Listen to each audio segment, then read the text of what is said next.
Well, hello, brothers and sisters. Today we have come to the last chapter in John's Gospel, chapter 21.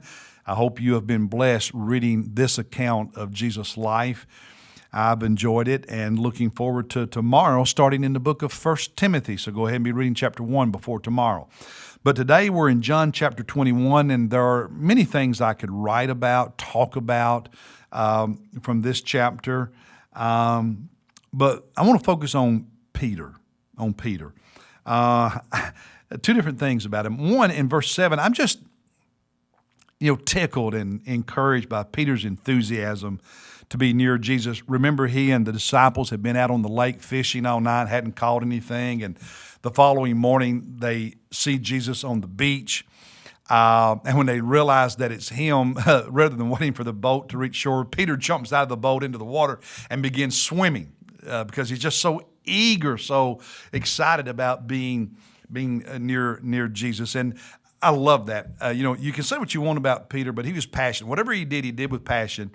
And I just love his enthusiasm. And you and I need to have that same kind of enthusiasm, that same kind of passion for being in the presence of Jesus, for our time of Bible reading every day, our time of worship on Sundays. Just have a passion and enthusiasm to be there.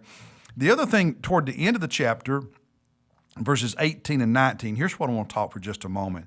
Let's read those two verses. Verse 18, Jesus is speaking to Peter, and he says, Peter, truly, truly, I say to you, when you were younger, you used to gird yourself, in other words, dress yourself, and walk wherever you wish. But when you grow old, you will stretch out your hands, and someone else will gird you and bring you where you do not wish to go.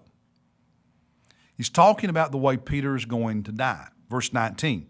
Now this he said, signifying by what kind of death he, Peter, would glorify God. Church tradition says that Peter ended up being crucified, and then at his request, crucified upside down so he wouldn't die exactly the way the Lord had. Didn't feel worthy of that.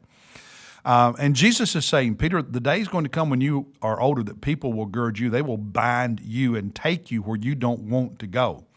So it does read like Jesus was telling Peter that he will be forcibly executed in the future. So the church tradition of Peter being crucified upside down has a lot of merit to it.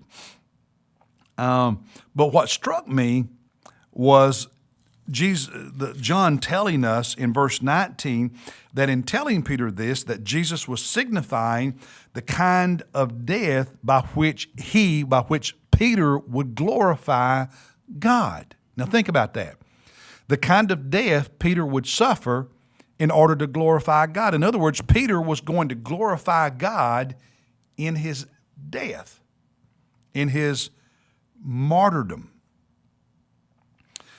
The truth is, the way you and I die will either honor God or not.